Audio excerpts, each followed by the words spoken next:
السلام عليكم ورحمة الله وبركاته. بسم الله الرحمن الرحيم. الحمد لله رب العالمين والصلاة والسلام على أشرف الأنبياء والمرسلين نبينا محمد وعلى آله وصحبه أجمعين. أما بعد فاتقوا الله عباد الله. اللهم علمنا ما ينفعنا وانفعنا بما علمتنا. اللهم زدنا علما. സൂറത്ത് സ്വാഫാത്തായിരുന്നു നമ്മളെടുത്ത് വന്നിരുന്നത്. ഇൻഷാ അല്ലാഹ് 114 ആയത്ത് സ്വാഫാത്തിന്റെ 164 പേജ് കിട്ടില്ലേ? أعوذ بالله من الشيطان الرجيم. بسم الله الرحمن الرحيم. ولقد مننا على موسى وهارون ونجيناهما وقومهما من الكرب العظيم ونصرناهم فكانوا هم الغالبين وآتيناهما الكتاب المستبين وهديناهما الصراط المستقيم وتركنا عليهما في الآخرين. سلام على موسى وهارون إنا كذلك نجزي المحسنين إنهما من عبادنا المؤمنين وإن إلياس لمن المرسلين. أعوذ بسم الله.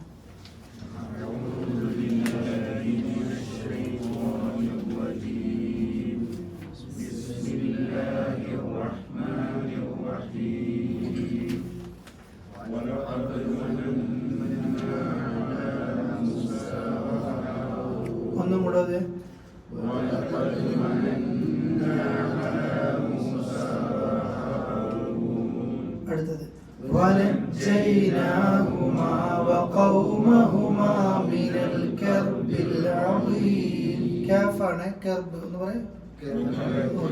ഒന്നും കൂടെ ആയത് ونجيناهما وقومهما من الكرب العظيم ونصرناهم فكانوا هم الغالبين وآتيناهما الكتاب. അല്ല وآتيناهما എന്ന് നീട്ടണ്ട. وآتيناهما الكتاب المستبين. وآتيناهما الكتاب المستبين وهديناهما الصراط المستقيم وتركنا عليهما في الآخرين. سلام على موسى وهارون. ഓക്കെ മതി.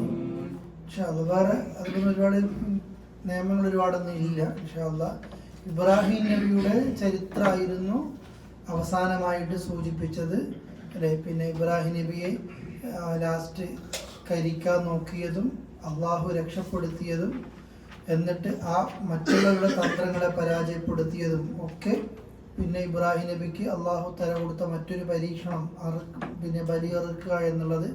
ആ പരീക്ഷണത്തിലും അള്ളാഹു തല വിജയിച്ചു. അതേപോലെ തന്നെ പിന്നെ പഠിച്ചവൻ ഇബ്രാഹിം നബി വിജയിച്ചു. പകരം ബലിയെറുക്കാനുള്ള ആട് നൽകി. എല്ലാ സ്വപ്നങ്ങളും എല്ലാ പരീക്ഷണങ്ങളും പൂർത്തിയാക്കി ഇബ്രാഹിം നബിക്ക് അള്ളാഹ് വഫ എന്നുള്ള സർട്ടിഫിക്കറ്റ് കൊടുത്തു. ഇതൊക്കെയായിരുന്നു അവസാനമായിട്ട് എന്ത് ചെയ്തത് സൂചിപ്പിച്ചത്. ഏത് പ്രവാചകന്മാരെ കുറിച്ച് പറയുമ്പോൾ അവസാനിപ്പിക്കുമ്പോഴും അവരൊക്കെ കദാലിക നജ്സിൽ മുഹ്സിൻ, അപ്രകാരമാണ് നല്ലവർക്ക് നാം പ്രതിഫലം കൊടുക്കൽ. ഇന്നഹു മിൻ ഇബാദിന മുഅ്മിനീൻ. ഇബ്രാഹിം നബിയെ കുറിച്ചും പറഞ്ഞു, മുമ്പുള്ള പ്രവാചകന്മാരെ കുറിച്ചും പറഞ്ഞു. ഇനി അല്ലാഹു തആല മറ്റു 2 നബിമാരെ കുറിച്ച് പറയാണ്. വലഖദ് മനന്ന. മന്ന യമുൻസ അനുഗ്രഹം കൊടുക്കുക, സൗകര്യം കൊടുക്കുക, നിയമത്ത് കൊടുക്കുക. വലഖദ് മനന്ന, നാം അനുഗ്രഹം കൊടുത്തിട്ടുണ്ട്. അല മൂസ, മൂസാ നബിക്കും നാം എന്ത് ചെയ്തു? അനുഗ്രഹം കൊടുത്തു. ഹാറൂൻ, ഹാറൂനും എന്ത് ചെയ്തു? സഹോദരൻ ഹാറൂനും എന്ത് ചെയ്തു? അനുഗ്രഹം കൊടുത്തു. വനജ്ജൈനാഹുമ, ആ രണ്ടുപേരെയും നാം രക്ഷപ്പെടുത്തി, അഥവാ ഹാറൂനെയും മൂസാ നബിയെയും രക്ഷപ്പെടുത്തി. വഖൗമഹുമ, അവരുടെ ജനതയെയും രക്ഷപ്പെടുത്തി. മിനൽ കർബിൽ അദീം, വമ്പിച്ച പ്രയാസങ്ങൾ, ദുരിതത്തിൽ നിന്ന് ആ ജനതയെയും രക്ഷപ്പെടുത്തി. ഇസ്രായേലർക്ക് നമ്മൾ ഇബ്രാഹിം നബിയുടെ ചരിത്രം കഴിഞ്ഞിട്ടാണ് മൂസാ നബിയെ കുറിച്ച് ഇങ്ങനെ പറയും. ഇബ്രാഹിം നബിയുടെ ഒരു മോന് അല്ലെ ഇസ്ഹാഖ്, അതിൽ നിന്ന് ഇങ്ങനെ വരുന്നില്ലേ. പിന്നെ വന്നു യാക്കൂബിലെത്തി. യാക്കൂബിന്റെ പേര് ഇസ്രായേൽ എന്ന പേരായി. യാക്കൂബിന് ഇവിടെ മക്കൾ, യൂസുഫ് അടക്കമുള്ള 12 മക്കളില്ലേ, അവരാണ് ബനു ഇസ്രായേലർ. അവരാണ് പിന്നെ ഈജിപ്തിലേക്ക് എത്തി, രാജകൊട്ടാരത്തിലേക്ക് എത്തി. അപ്പൊ യൂസുഫിന് വേണ്ടി ലാസ്റ്റ് ചരിത്രം അങ്ങനെയല്ല ആയിരുന്നല്ലോ അല്ലെ. എല്ലാവരും ഉമ്മക്ക് എവിടത്തേക്ക് വന്നു? മിസ്റിൽ വന്നു. അപ്പൊ മിസ്റിൽ ഇപ്പൊ ആരാ ഭരിക്കുന്നത്? പിന്നെ ആരുടെ കൂടെയായി? ഇസ്രായേലിയുടെ കയ്യിലായി. പിന്നെ ആ ഭരണവും ജീവിതവും ഇന്നത്തെ ഇസ്രായേലിയരുടെ മുമ്പത്തെ ചരിത്രമാണത്. ഈജിപ്ത് അവരുടെ കയ്യിലായി. പിന്നെ ഉപ്പാപ്പാനത്ത് കുറേ സ്വത്തുക്കൾ ഉണ്ടാവും, മക്കൾ കളിക്കുന്ന തോന്നിവാസങ്ങളില്ലേ. ഇസ്രായേലിയുടെ തോന്നിവാസങ്ങളും മറ്റും എല്ലാം നിമിത്തം ഈജിപ്തിന്റെ അടിമകളായിട്ട് മാറപ്പെട്ടു. ഇതേ ഇസ്രായേലിൽ മാറപ്പെട്ടു. പിന്നെ ഖിബ്തി വംശജരായിരുന്നു അവിടെ പിന്നെ ഭരണം. ഫറോവമാര്, ഫിറഔൻ എന്ന വ്യക്തിയല്ലല്ലോ. ഈജിപ്തിൽ ഇപ്പോൾ പിന്നെ കിസറ പറയപ്പെടുന്നത് പോലെ, കൈസർ എന്ന് പറയപ്പെടുന്നത് പോലെ, പിന്നെ ഈജിപ്തിലെ ഭരണാധികാരികൾ എന്താ അറിയപ്പെടൽ? ഫറോവമാർ എന്ന് അറിയപ്പെടും. അങ്ങനെ ചില ഫറോവമാർ ഭരണം വന്നു. ഈ ഇസ്രായേലിയരെ പിന്നെ ഒന്നിനും പറ്റാത്തൊരവസ്ഥയിലായി. അങ്ങനെയാണ് ഒരു പിന്നെ ഒരു ഫിറഔൻ പിന്നെ പുറപ്പെടുവിക്കുന്നത്, ഇസ്രായേലിയരിൽ ജനിക്കുന്ന എല്ലാവരെയും എന്ത് ചെയ്യണം? കൊന്നുകളയണം, ഒരാളെ ബാക്കി വെക്കരുത്. അങ്ങനെ കൊല്ലാൻ തുടങ്ങിയപ്പോഴാണ് അവരുടെ പട്ടാളക്കാർ തന്നെ പറയുന്നത്, ഇങ്ങനെ കൊന്നാൽ അടിമവേലക്ക് പോലും ആരെ കിട്ടൂല? ഇവരെ കിട്ടൂല. അപ്പോൾ നമുക്ക് ജോലിക്കാർ ആവശ്യമുണ്ട്. അപ്പോഴാണ് പിന്നെ നിയമം മാറ്റപ്പെട്ട് ചരിത്രത്തിൽ പറയുന്നത്, 1 കൊല്ലം ജനിക്കുന്ന ആൺകുട്ടികളൊക്കെ എന്ത് ചെയ്തോ? ജീവിച്ചോട്ടെ, അടുത്ത കൊല്ലം ജനിക്കുന്ന ആൺകുട്ടികളൊക്കെ എന്ത് ചെയ്യട്ടെ? കൊന്നു തരട്ടെ. അങ്ങനെയാണ് ഈ ചരിത്രം കാണുന്നത്. മൂസാ നബി ജനിക്കുന്ന സമയം കൊല്ലന്റെ സമയമാണ്. അപ്പോഴാണ് ആര് ജനിക്കുന്നത്? മൂസാ നബി ജനിക്കുന്നതും. അപ്പോഴാണ് പെട്ടിയിലിട്ട് നദിയിലേക്ക് ഒഴുക്കുന്നതൊക്കെ. ഇങ്ങനൊരു ദുരിതം ആർക്കുണ്ടായിരുന്നു? ഇസ്രായേലി ജനതക്കുണ്ടായിരുന്നു. അള്ളാഹു ഇവരെ രക്ഷപ്പെടുത്തി. വഖൗമഹുമ, ആരെയും രക്ഷപ്പെടുത്തി? ഇങ്ങനത്തെ ഒരു അവസ്ഥയിൽ നിന്ന് ഇസ്രായേലിനെയും കൊണ്ട് മൂസാ നബി രക്ഷപ്പെട്ടിട്ടില്ലേ? അവർക്കൊരു എന്നിട്ടും നന്ദികേട് കാണിച്ചു എന്നുള്ളത് വേറെയാണ്. അത് നന്ദികേട് അവരുടെ കൂടെ തന്നെ ഉണ്ട്. മിനൽ കർബിൽ അദീം, അതേപോലെ തന്നെ വമ്പിച്ച ദുരിതത്തിൽ നിന്നും. ഇങ്ങനെയുള്ള എല്ലാവരെയും ഈ കൊലപാതകം നടത്തുന്ന കാര്യങ്ങളിൽ നിന്നൊക്കെ എന്ത് ചെയ്തു? പിന്നെ രക്ഷപ്പെടുത്തി. അതേപോലെ തന്നെ പിന്നെ രക്ഷപ്പെടുത്തിയത് നമ്മൾ ചരിത്രത്തിൽ അറിയാം. ഇസ്രായേലരൊക്കെ മൂസാ നബിയിൽ വിശ്വസിക്കുന്ന ആ സമയം വന്നപ്പോൾ ചെങ്കടലും കടന്ന് വീണ്ടും മൂസാ നബി രക്ഷപ്പെടുത്തിയില്ലേ. ഇങ്ങനെ കുറേ ദുരന്തങ്ങളിൽ നിന്നും മൂസാ നബിക്കും ഹാറൂൻ നബിക്കും കൂടെ അവരുടെ ജനങ്ങൾക്കും ആര് പിന്നെ രക്ഷയായിട്ടുണ്ടായിരുന്നു? അള്ളാഹു നിഅമത്തും കാരുണ്യങ്ങളൊക്കെ കൊടുത്ത് രക്ഷപ്പെടുത്തിയിട്ടുണ്ടായിരുന്നു. ഇതാണ് ഉദ്ദേശിക്കുന്നത്. അന്നത്തെ ഇസ്രായേലിലാണ് കേട്ടോ. പിന്നെ അവിടെ മുതൽ തുടങ്ങിയിട്ടുണ്ട് ശാപങ്ങളും കോപങ്ങളും. അത് അള്ളാഹിൻ്റെ ഖുർആൻ പറഞ്ഞതാണ്. ഈ പിന്നെ യൂസുഫ് നബീൻ്റെ ചരിത്രം ഇങ്ങനെ പഠിച്ചു നമ്മൾ. മൂസാ നബീൻ്റെ കൂടെ ഇവരുണ്ടായി. എന്നിട്ട് മൂസാ നബീൻ്റെ കൂടെ ഫലസ്തീനിലേക്ക് വരുമ്പോഴാണ് പിന്നെ നീയും നിൻ്റെ റബ്ബും പോയി, ഫലസ്തീനിൽ കുറേ ആൾക്കാരൊക്കെ ഉണ്ട്, അവിടെ നീയും നിൻ്റെ റബ്ബും പോയി യുദ്ധം ചെയ്ത് ഞങ്ങളിവിടെ ഇരിക്കാം. പിന്നെ അൽബക്കർ നമ്മളിങ്ങനെ പറഞ്ഞില്ലേ, പിന്നെ ഈ ഒരു ഫുഡ് കൊടുത്താൽ ഇതെന്താ ഇത് ആയത്തിങ്ങനെ ഓതുന്നില്ലേ, അള്ളാഹു ഇവർക്ക് കൊടുത്ത സൗകര്യങ്ങൾ എന്തൊക്കെയാണെന്നുള്ളത് അല്ലേ. അപ്പോൾ അവർക്ക് ഇതാണോ തിന്നാനുള്ളത് ഇങ്ങനെ ചോദിക്കും. അതേപോലെ തന്നെ 40 ദിവസം മാറി നിൽക്കുമ്പോഴത്തേക്ക് പശുക്കൂട്ടിനുണ്ടാക്കി ആരാധിക്കുന്ന അവസ്ഥയിലേക്ക് എത്തി. നന്ദി കേട് ഇവിടെ കൂടെ ഉണ്ടായിരുന്നു. ലോകത്തെ ഏറ്റവും നിഅമത്ത് കിട്ടിയ ഒരു വർഗ്ഗമാണ് ഇസ്രായേലിയർ. ലോകത്തെ ഏറ്റവും കൂടുതൽ അമ്പിയാക്കളെ കൊന്നതും ആര് തന്നെയായിരുന്നു? ഇസ്രായേലിൽ തന്നെ. അതുകൊണ്ട് ഗൈറിൽ മഗ്ദൂബി അലൈഹിം എന്ന് ഓതുമ്പോൾ ഈ വിഭാഗത്തെ തന്നെയാണ് ഓർമ്മ എന്ന് ഇത് ഓതുമ്പോൾ നമ്മൾ മനസ്സിലാക്കണം, അതിൽപ്പെട്ട സാധാരണക്കാരനെ കുറിച്ചല്ല കേട്ടോ പറയുന്നത്. മുസ്തഫാദിനോട് പ്രസംഗിച്ച പോലെ ആ ഒരു ചരിത്രം പഠിക്കുമ്പോൾ നന്ദി കെട്ട ഒരു ജനതയുടെ ചരിത്രം എങ്ങനെയാണ് എന്നൊന്ന് പഠിക്കാൻ വേണ്ടിയിട്ട് തന്നെയാണ്. അപ്പം നമ്മളത് ആരാണ് ഇവർ എന്നൊന്നും അറിയണം. പക്ഷെ തുടങ്ങുന്നത് ഇവിടുന്ന് ഇസ്രായേലിലും ഇന്നത്തെ യഹൂദികളും മുസ്ലിങ്ങളും ഒക്കെ അവരെക്കുറിച്ച് ഖുർആൻ പറഞ്ഞ അഹ്ലുൽ കിതാബ് എന്നാണ് പറഞ്ഞത്. ഇന്നത്തെ ജൂതരെ എന്താ ഖുർആൻ ഉപയോഗിച്ച പദം എന്താണ്? അഹ്ലുൽ കിതാബ് തന്നെയാണ്. ഇബ്രാഹിം നബീൻ്റെ ആൾക്കാരാണ്, സ്വർഗമുണ്ട് എന്ന് വിശ്വസിക്കുന്ന ആൾക്കാരാണ്. നിങ്ങൾ നോക്കുക, എന്നിട്ടാണ് ഏറ്റവും ബദ്ധവേരികൾ ആരോടായിട്ട് വരുന്നത്? ഇസ്ലാമിനോട്.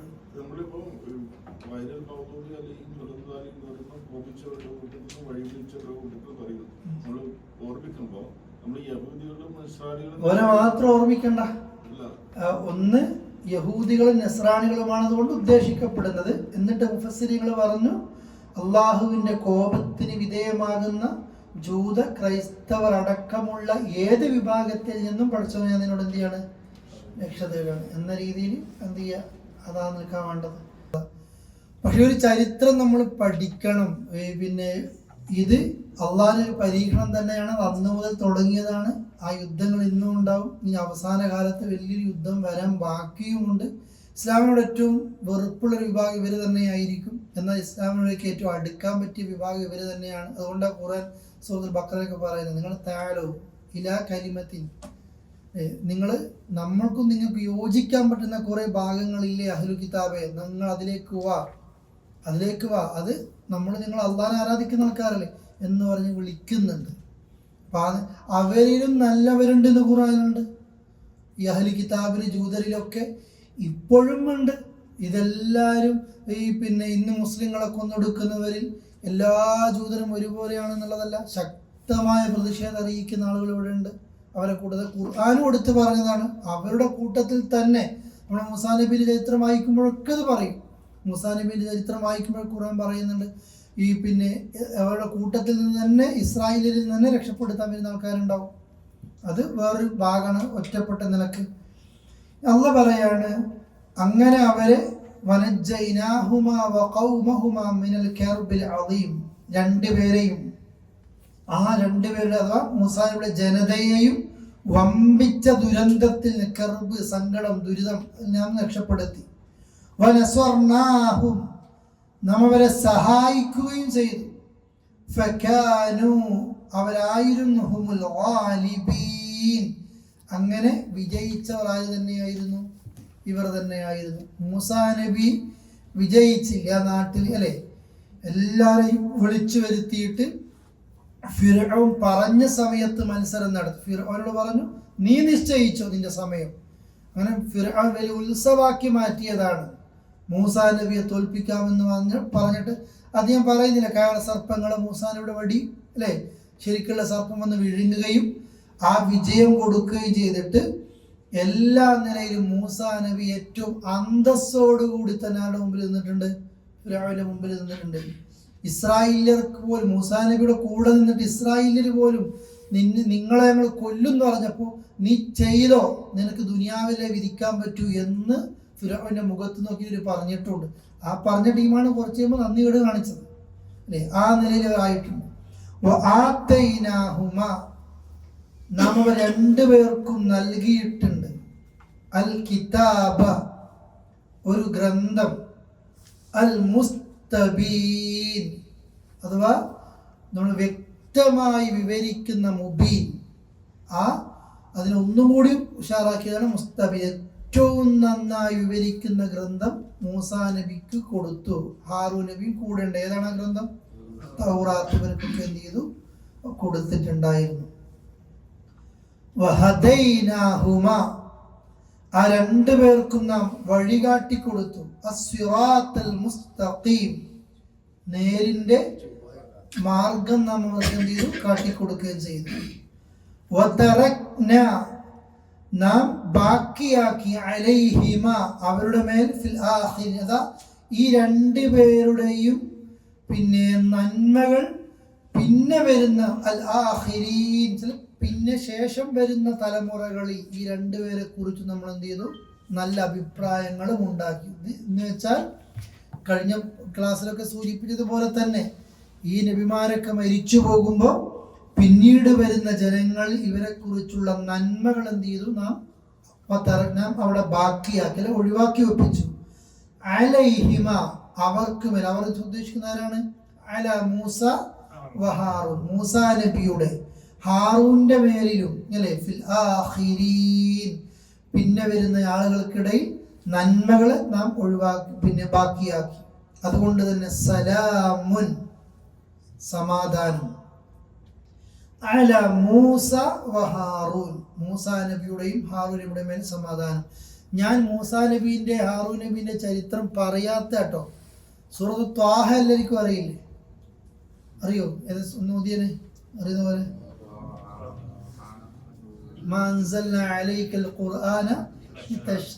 അല്ലെ, ഒരു കഥയുമായി ബന്ധപ്പെട്ട് ഈ സുഹൃത്തുക്കൾ കേട്ടിട്ടുണ്ടാവും, മദ്രസയിലൊക്കെ പഠിച്ചിട്ടുണ്ടാവും. പറഞ്ഞോ? ഉമർ ഖത്താബിന്റെ ഇസ്ലാം പിന്നെ പ്രവേശനത്തിന് കാരണം എന്നുള്ള ഒരു ചരിത്രം. അത് അങ്ങനെ ശരിയൊന്നുമല്ല, നമ്മൾ കേട്ടിട്ടുണ്ടാകുന്നത് അങ്ങനെയായിരിക്കും. ഉമർ വേറെ നിലയിലാണ് മുസ്ലിം ആയത്. പിന്നെ അപ്പൊ ആ സൂറത്ത് ഇങ്ങനെ കേട്ടല്ല, അതിൽ മൂസാ നബിയുടെ ചരിത്രം എന്ത് ചെയ്യുന്നുണ്ട്? കറക്റ്റ് ഓരോന്നിങ്ങനെ തുടർച്ചയായിട്ട് പറയുന്നുണ്ടല്ലോ, അല്ലെ? അത് നിങ്ങൾക്കൊക്കെ അറിയുന്നതാണ്. മൂസാ നബി, അതുകൊണ്ടാണ് മൂസാ നബിയുടെ ഒരു പെങ്ങളാണ് അത് രക്ഷക്കായി എത്തിയത്. അതിലൊരു പോയിന്റ് പണ്ഡിതന്മാർ പറയുന്നുണ്ട്. ഇതിന്റെ ഒരു വശത്ത് കാണാം. യൂസുഫ് നബീനെ കിണറ്റിലിട്ടു, മൂസാ നബീനെ പുഴയിലും ഇട്ടു. മൂസാ നബീനെ പുഴയിലിട്ടപ്പോൾ കൊട്ടാരം വരെ ആര് പോയിട്ടുണ്ട്? സഹോദരി പോയില്ലേ? എന്നിട്ട് കൊട്ടാരത്തിൽ കയറിയിട്ട് ആരാണ് പറഞ്ഞത്? ഒരു ഐഡിയ പാസ്സാക്കിയത് അപങ്ങളല്ലേ പറഞ്ഞതോ? ഈ കുട്ടി മുല കുടിക്കുന്നൊരു ഉമ്മ, എനിക്ക് പരിചയമുള്ള ഒരു പെണ്ണുണ്ട് നാട്ടില്, അവരെ വിളിച്ചു കഴിഞ്ഞാൽ ചിലപ്പോൾ പാലൊക്കെ കുടിക്കുകയായിരിക്കും. സ്വന്തം ഉമ്മാനെ കൊണ്ട് പാല് കുടിപ്പിക്കുകയും ചെയ്തു, അതിന്റെ ഫീസ് വാങ്ങിക്കുകയും ചെയ്തു, അല്ലേ? എന്നിട്ട് പറയുന്നുണ്ട്, യൂസുഫ് നബിക്കെങ്ങാനും ഒരു പെങ്ങളുണ്ടായിരുന്നുവെങ്കിൽ ആ കിണറ്റിൽ ആര് വീഴലായിരുന്നു? യൂസുഫിന് വീഴലായിരുന്നു. കാരണം ആൺകുട്ടികൾ വേട്ടന്മാരാണ് എന്ത് ചെയ്തത്? മൊത്തം പ്ലാൻ ചെയ്തു. അവിടെ ഒരു പെങ്ങളുണ്ടെങ്കിൽ ആ ആങ്ങളെ രക്ഷിക്കാൻ ആരുണ്ടാവുമായിരുന്നു? അത് ഈ ഒരു ഖുത്ബയാണ് ഇസ്ലാമിലെ പെങ്ങളുടെ വില എന്താണ്. പെങ്ങൾ എന്ന് പറഞ്ഞാൽ ഇന്നൊരു ഗുണ്ടന്റെ വിലയായിരിക്കും ഒരു ഈ മരുമക്കളുടെ വീടുകളൊക്കെ ഉണ്ടാകല്. നേരെ അങ്ങനെയല്ല. ഒരു പെങ്ങൾ, നമ്മൾക്ക് തന്നെ ഒരു ഹോസ്പിറ്റൽ കേസ് വന്നാൽ അവിടെ ഏറ്റവും ഉപകാരപ്പെടുന്നത് ആരായിരിക്കും? പെങ്ങന്മാറിനെയായിരിക്കും. അപ്പോഴൊക്കെ ചോരനൊരു ബന്ധം മനസ്സിലാക്കുക. ഒരു പെങ്ങൾ, ഇസ്ലാം അത്രയും സ്ഥാനം കൊടുത്തിട്ടുണ്ടോ സ്ത്രീകൾക്ക്? ഒരു സഹോദരി എന്നുള്ള നിലക്കും മൂസാ നബിയുടെ ചരിത്രത്തിലും നമ്മൾ കഥ കേട്ടു പോകുക എന്നല്ലാതെ, ഒരു നദിയിൽ ഒരു പെട്ടി ഒഴുകുമ്പോൾ ഇന്ന് കണ്ട് തളർന്നിട്ട് ഇങ്ങ് വിട്ടു പോകുക എന്നുള്ളതല്ല. അത് എവിടം വരെ എത്തുന്നു എന്ന് നോക്കി ആ സ്ഥലം വരെ ആര് പോയിട്ടുണ്ട്? ഒരു പെങ്ങള് പോയിട്ടുണ്ട്. അങ്ങനെയാണ് ചരിത്രം ഇങ്ങനെ തുടങ്ങുന്നതും. മൂസാ നബിയെ അള്ളാഹ് കൊടുക്കുന്ന, ആരാണോ ആൺകുട്ടികളെ കൊല്ലണം എന്ന് പറഞ്ഞത്, ഓരോ കൊട്ടാരത്തിൽ തന്നെയാണ് ആരെത്തുന്നത്? ഒരു ആൺകുട്ടി. അത് ഏതാൺകുട്ടി എത്തുന്നത്? കുറച്ച് വലുതായി കഴിഞ്ഞാൽ എതിരായി നിൽക്കേണ്ട ആള് തന്നെ. അതേ കൊട്ടാരത്തിൽ നടന്ന വ്യക്തിയാണ് ആ പിന്നെ കിബുത്തിക്കാരനെ കൊല്ലുന്നതും നാട് ഓടുന്നതും. അതേ മൂസാ നബിയാണ് ആ നാട്ടിലേക്ക് ഫിർഔനെ, നീ എന്നെ ഇങ്ങോട്ട് അനുസരിക്കുക, ഇനി ഞാനാണ് നബി, ഞാൻ പറയുന്ന പോലെ നീ കേൾക്കണം എന്ത് ചെയ്യുന്നത്. ഇത് അള്ളാഹു കൊടുക്കുന്ന കഠിനമായ പരീക്ഷണം കൂടിയാണ് ദഅവത്തിൽ. അള്ളാഹു എപ്പോഴാണ് മൂസാ നബി പറയുന്നത്? പഠനത്തിൽ കൂടെ ഒരുത്തരെയും കൂടി താന്ന സഹോദരൻ ആരെ കൂട്ടിക്കോ? ഹാറൂനെയും കൂട്ടിക്കോ. എപ്പോഴാണ് എന്നുള്ള ആയത്തുകളൊക്കെ ഇല്ലേ? പിന്നെ ഓരോന്നിങ്ങനെ വരുന്നു. പിന്നെയാണ് ഈ പരീക്ഷണങ്ങളിലൊക്കെ വിജയിപ്പിക്കുന്നു. അവസാനം ആ കഥ അള്ളാഹ് അവസാനിപ്പിക്കുന്നു. സലാമുൻ അല മൂസ വഹാറൂൻ, മൂസാക്കും ഹാറൂനിനും അള്ളാഹുവിന്റെ സമാധാനം, അല്ലേ? ഇന്ന കദാലിക്, ഞാൻ എടുക്കുന്നതിന്റെ തുടക്കത്തിൽ പറഞ്ഞതുപോലെ തന്നെ, ഇന്ന അപ്രകാരമാണ് നജ്സിൽ മുഹ്സിനീൻ, നന്മ ചെയ്യുന്നവർക്ക് നാം അങ്ങനെയാ കൂലി കൊടുക്കുന്നത്. എത്ര ആയത്തുകൾ കേട്ട് നിങ്ങൾ പ്രവാചകന്മാരുടെ ചരിത്രം പറയുമ്പോൾ, നന്മ ചെയ്തിട്ട് മരിച്ചു പോകുകയാണെങ്കിൽ പിൽക്കാലത്ത് അവര് അതങ്ങനെ തന്നെ ഉണ്ടാകും. അലി റളിയല്ലാഹു അൻഹു പറയുന്നുണ്ട്, മാ തഖുസാനുൽ അംവാൽ, വലിയ മില്യൺ കണക്കിന് പണമുണ്ടാക്കിയ ആൾക്കാരൊക്കെ മരിച്ചു പോയിട്ടുണ്ട്. വബഖിയ, എന്നാൽ ഇവിടെ ബാക്കിയാണ് ഇൽമുള്ള ആൾക്കാരൊക്കെ ദുനിയാവിൽ എന്ത് ചെയ്യുന്നുണ്ട്, ബാക്കിയായിരുന്നു. അമാനി മൗലവി മരിച്ചിട്ട് എത്ര കാലമായി? ഇപ്പോഴും ആരെ തഫ്സീർ നമ്മൾ കൈ പിടിക്കുന്നത്? അമാനി മൗലവിനെ അല്ലേ. ബുഖാരി നമ്മൾ എത്ര മരിച്ചിട്ട് എത്ര കാലമായി? മദീനത്തെ പള്ളിയിൽ ഖുത്ബ പറയുമ്പോൾ ഷെയ്ഖ് അൽബാനിയെ കുറിച്ചൊക്കെ പിന്നെ പറയുന്ന വാചകമുണ്ട്. അഥവാ അൽബാനി തന്നെ പറയും, താഴെ മിമ്പറിന്റെ താഴെ നിന്ന് ഷെയ്ഖ് അൽബാനി ഖുത്ബ കേൾക്കുമ്പോൾ മിമ്പറിന്റെ മുകളിൽ നിന്ന് ഖതീബ് പറയും, ഷെയ്ഖ് അൽബാനി ഹദീസിനെ സ്വഹിയായി പറഞ്ഞിട്ടുണ്ട്. ഏത് ഹദീസിനെ? തൊട്ടപ്പുറത്ത് കിടക്കുന്ന ആ റസൂലുള്ളാഹിയുടെ ഹദീസിനെ കുറിച്ച് പറയാണ്. അതിൻ്റെ ഭാഗ്യം നോക്കും നിങ്ങൾ. ഇത് മരണപ്പെട്ട് കഴിഞ്ഞിട്ടും അത് ഇന്നും എന്ത് ചെയ്യാണ്, ആളുകൾ ഉപയോഗിച്ചു കൊണ്ടേയിരിക്കുകയാണ്. ഷെയ്ഖ് ഇബ്നു ബാസൊക്കെ പിന്നെ കണ്ണ് കാണാത്ത അവസ്ഥയുണ്ട്. അദ്ദേഹം എഴുതിയ എല്ലാ പുസ്തകവും നമ്മൾ രണ്ട് കണ്ണോട് കണ്ടിട്ട് കൂടി ഉണ്ടാവില്ല. അവരൊക്കെ ഇന്നും ജീവിച്ചിരിക്കുന്നുണ്ട്. അള്ളാഹു അഥവാ നന്മകൾ ചെയ്തിട്ട് മരിച്ച ആ അസർ ഉണ്ടാക്കാൻ യാസീനിൽ പഠിച്ചില്ലേ, നമ്മൾ മരിച്ചാലും നമ്മുടെ അസർ എല്ലാവരും പറഞ്ഞു നടക്കണമെന്നുള്ളതല്ല. നമ്മൾ മരിച്ചാലും നമ്മുടെ എന്തെങ്കിലും ഒരു ശേഷിപ്പ്, നല്ല മക്കളെ ഞാൻ ബാക്കിയാക്കി മരിച്ചിട്ടുണ്ട്, ഏതോ ഒരു പള്ളി അവിടെ സുജൂദ് ചെയ്യുന്നുണ്ട് എന്ന രീതിയിലേക്ക് ആളുകൾ എത്തുന്ന ഒരവസ്ഥയിലേക്ക് നമ്മുടെ മരിച്ചാൽ ഒരു സൽകീർത്തി ഭൂമിയിൽ നിലനിൽക്കുന്ന എന്തെങ്കിലും ഒന്ന് നമ്മൾ എന്ത് ചെയ്യണം, ചെയ്യണം. ഇന്നാ കദാലിക് നജ്സിൽ മുഹ്സിനീൻ, നന്മ ചെയ്യുന്നവർക്ക് നാം അപ്രകാരമാണ് കൂലി കൊടുക്കുന്നത്. എന്നിട്ട് പറയാ, ഇന്നഹുമ, തീർച്ചയായും അവർ രണ്ടുപേരും, മിൻ ഇബാദിനൽ മുഅ്മിനീൻ, നമ്മുടെ ഈമാനുള്ള അടിമകളിൽപ്പെട്ടവരായിരുന്നു. അവർക്ക് ഇങ്ങനെയൊക്കെ കിട്ടാൻ കാരണം ഈമാൻ ഉണ്ടായിരുന്നു, ബാക്കി പടച്ചവൻ കൊടുത്തതാണ്. ഇതാണ് മൂസാനബിയുടെ ചരിത്രം ഏറ്റവും ചുരുക്കിയിട്ടാണ് പറഞ്ഞത്. ഇബ്രാഹിം നബിയെ കുറിച്ച് പോലെ എന്ത് ചെയ്തിട്ടില്ല, എല്ലാം വിശദീകരിച്ച് പറഞ്ഞിട്ടില്ല. പക്ഷെ നമ്മുടെ മൈൻഡിലും മൂസാനബിയുടെ എല്ലാ ചരിത്രവും അറിയൂല അല്ലേ, എല്ലാ ഭാഗങ്ങളും അറിയാലോ. മൂസാ നബി പിന്നെ തൗറാത്ത് വാങ്ങാൻ വേണ്ടി പോയ രംഗങ്ങളും ഒക്കെ അറിയുന്നതല്ലേ. അതുകൊണ്ടാണ് ഞാനും പറയാത്തത്.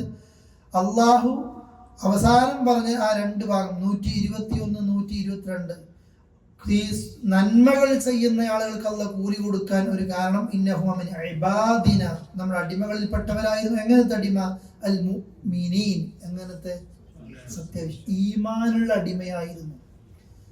മുമ്പ് നമ്മൾ പഠിച്ച ഈമാനോട് ഇഖ്ലാസുള്ള അടിമകളായിരുന്നു. ഇഖ്ലാസും ഈമാനൊക്കെ ഉണ്ടാകുമ്പോൾ ബാക്കി ആര് തരുന്നതാണ്? പടച്ചോൻ തരും. നമ്മൾ മരിച്ചു കഴിഞ്ഞാലും ആത്മാർത്ഥമായിട്ട് നമ്മൾക്ക് വേണ്ടി പുറത്തു തരണേ, ഇയാൾക്ക് പുറത്തു കൊടുക്കണേ, ആഫിയത്ത് കൊടുക്കണേ എന്ന് പ്രാർത്ഥിക്കുന്ന നല്ലവര് നമുക്ക് നിസ്കരിക്കാനെങ്കിലും ഉണ്ടാകും.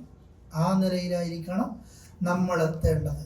ഇനി ഇല്യാസിനെ കുറിച്ച് പറയാം. وَإِنَّ إِلْيَاسَ لَمِنَ الْمُرْسَلِينَ, ഇല്യാസും നമ്മുടെ ദൂതന്മാരിൽപ്പെട്ടതാണ്. ഇനി അതൊരു ചരിത്രം ബാക്കി എടുക്കുന്നില്ല, ഒരു തുടക്കം വെച്ചതാണ്. പിന്നെ പേർഷ്യയുമായി ബന്ധപ്പെട്ട ചരിത്രം വിശദീകരിക്കുമ്പോൾ തന്നെ ഇല്യാസിനെ കുറിച്ചും ഒരുപാടൊന്നും വിശദീകരിച്ചിട്ടില്ല. ഖുർആൻ്റെ ഒരു ശൈലിയാണത്. മിൻഹും മയ്യഖ്സ്, നാം കഥ പറഞ്ഞ പ്രവാചകന്മാരുണ്ട്, നാം മല്ലം നഖ്സ്, നാം കഥ പറയാത്ത പ്രവാചകന്മാരുണ്ട്. ചിലത് ചുരുക്കി പറഞ്ഞിട്ടുണ്ട്, ചിലർ നീട്ടി. മൂസാ നബിയുടെ ചരിത്രമാണ് ഒരുപാട് പറഞ്ഞത്, ചെറുതായും വലുതായും ഒക്കെ ആയിട്ട്. ചിലതൊക്കെ ഒരു ഭാഗത്ത് മാത്രം പറഞ്ഞു പോയിട്ടേ ഉള്ളൂ. ചില തീരെ 1.25 ലക്ഷത്തോളം അമ്പിയാക്കൾ വന്നിട്ടുണ്ട്. എത്ര നബിമാർ ഖുർആനിലുണ്ട്? 25ഓളം മാത്രമേ ഉള്ളൂ. അതിൽ തന്നെ എല്ലാവരുടെ കഥയും വിശദീകരിച്ച് പറഞ്ഞിട്ടും ഇല്ല. ഇനി ഇൻഷാ അല്ലാഹ് അടുത്ത ക്ലാസ്സിൽ പറയാം.